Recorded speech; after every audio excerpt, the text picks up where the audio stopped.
নমস্কাৰ বন্ধু বান্ধৱীসকল, মই আপোনালোক সকলোকে পুনৰবাৰ স্বাগতম জনাইছোঁ মোৰ ইউটিউব চেনেল থ্ৰী চিষ্টাৰ্ছলৈ। আজি মই আপোনালোকক জনাবলৈ চেষ্টা কৰিম বৰ্তমান সময়ত ছ'চিয়েল মিডিয়াত ভাইৰেল হৈ থকা এইকেইজন মানৱৰূপী জন্তুটোৰ কথা। 2020 চনত মিমছ জগতত হঠাৎ তোলপাৰ লগাইছিল এইকেইজন জন্তুতে। তাতে এতিয়া আকৌ কৰোণাৰ সময়, কেনেবাকৈ কাহ এটা আহিলেও এইকেইজনে নিবলৈ অহা নিচিনাই লাগে।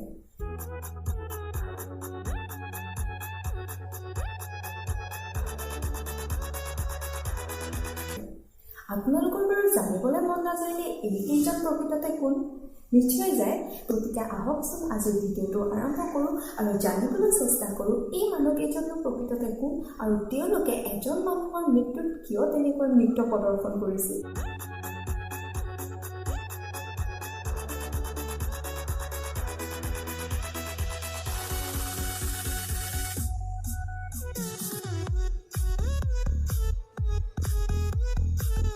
এই ভিডিঅ'টো প্ৰথমে ভাইৰেল হৈছিল 2020 চনৰ ফেব্ৰুৱাৰী মাহত। প্ৰথমতে ভিডিঅ'টো টিকটকত ভাইৰেল হৈছিল আৰু খুব কম সময়ৰ ভিতৰতে ফেচবুক, ইনষ্টাগ্ৰাম, হোৱাটছআপ, ইউটিউবত ভিডিঅ'টো ভাইৰেল হৈ পৰিছিল।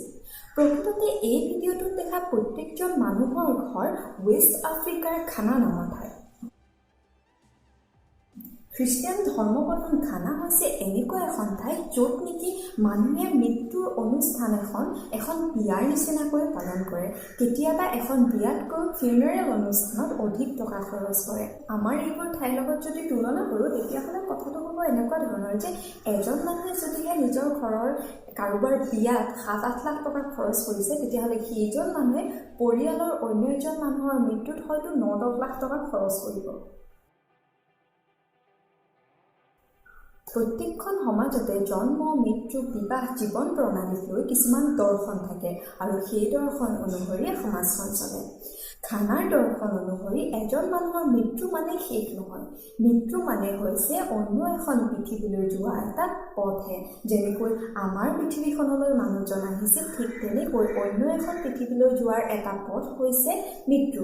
গতিকে তেওঁলোকৰ দৰ্শন অনুসৰি মৃত্যুত কেতিয়াও কান্দি কাটি মন বেয়া কৰিব নালাগে।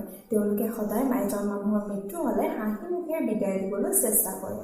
সেইবাবে ঘানা পৰম্পৰাত এজন মানুহৰ মৃত্যুৰ পাছত খুব সুন্দৰকৈ অনুষ্ঠান পাতি নৃত্য গীত কৰি মানুহজনক বিদায় দিবলৈ চেষ্টা কৰে।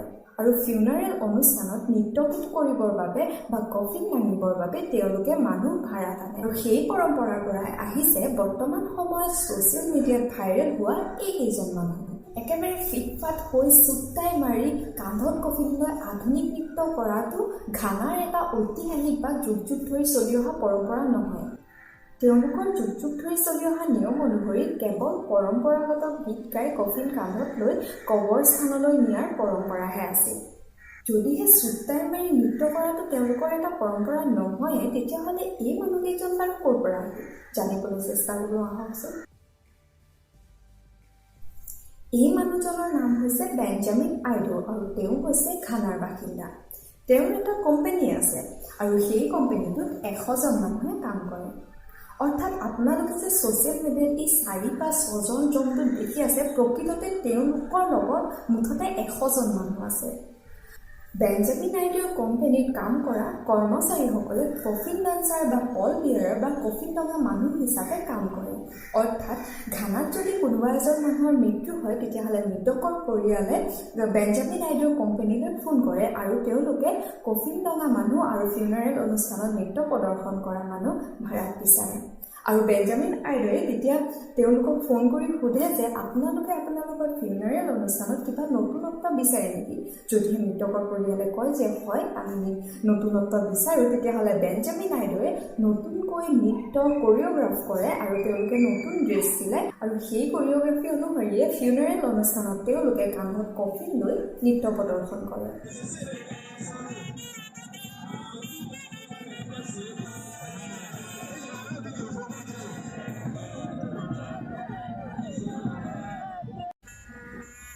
(2007 চনৰ পৰা বেঞ্জামিন আইডোৱে এই কামটো কৰিবলৈ আৰম্ভ কৰিছিল। বিবিচিৰ এটা সাক্ষাৎকাৰত তেওঁ কৈছিল যে প্ৰথম অৱস্থাত তেওঁ স্কুল ফিজ আৰু অন্যান্য হাত খৰচৰ বাবে ফিউনাৰেলত নৃত্য গীত কৰা মানুহ হিচাপে কাম কৰিছিল। পিছলৈ তেওঁ এই কামত নতুনত্ব প্ৰদান কৰাৰ চেষ্টা কৰিছিল। তেওঁ নতুন নৃত্যৰ ভংগীমা, নতুন ড্ৰেছ আদি চিলাইছিল আৰু মৃতকৰ পৰিয়ালৰ অনুমতি অনুসৰি তেওঁ নৃত্য প্ৰদৰ্শন কৰিছিল।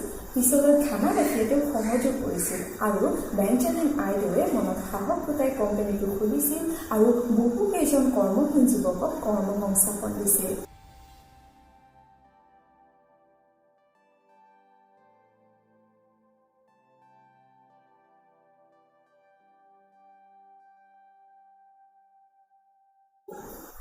(2007) চনৰ পৰা আৰম্ভ কৰা বেঞ্জামিন আইডৰ এই কোম্পানীটোৱে যোৱা কেইদিনমানৰ আগলৈকে কেৱল ঘানা আৰু আফ্ৰিকাৰ কিছু ঠাইতেই জনপ্ৰিয়তা লাভ কৰিছিল। বেঞ্জামিন আইডৰ এটা ইউটিউব চেনেলো আছে আৰু তেওঁ সেই ইউটিউব চেনেলটোত বিভিন্ন মৃতকৰ অনুষ্ঠানত প্ৰদৰ্শন কৰা নৃত্যসমূহ আপলোড কৰিছিল, কিন্তু সেই নৃত্যসমূহে বিশেষ সমাদৰ লাভ কৰা নাছিল। খুব সম্ভৱতঃ তেওঁ বৰ্তমান সময়লৈকে 600 মান ছাবস্ক্ৰাইবাৰ আছে। বেঞ্জামিন আইডৰ এই কোম্পানীটোৱে এটা বিশেষ ফিউনাৰেল অনুষ্ঠানৰ পৰাহে বিশ্ববাসীৰ আগত জনপ্ৰিয়তা লাভ কৰিছিল, য'ৰ পৰা লিক হৈছিল বৰ্তমান সময়ত ছ'চিয়েল মিডিয়াত ভাইৰেল হোৱা এই ভিডিঅ'কেইটা।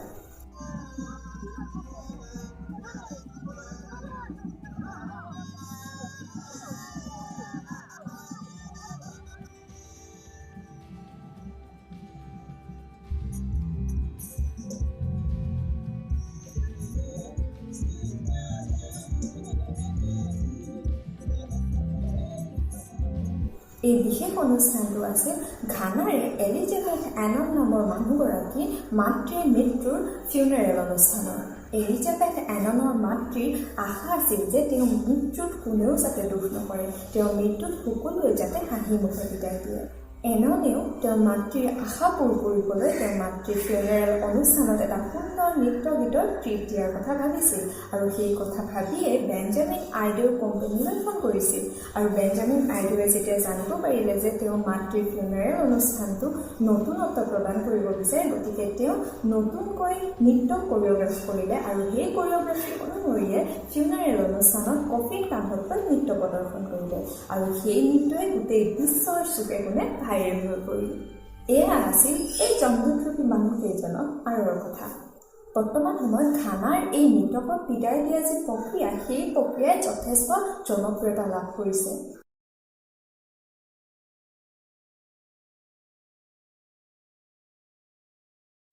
ইয়াৰ উপৰি মৃতকৰ অনুষ্ঠানক লৈ ঘানাত অন্য কিছুমান খুব আমোদজনক কথা আছে। তাৰে ভিতৰত এটা হৈছে ফেণ্টাচি কফিন।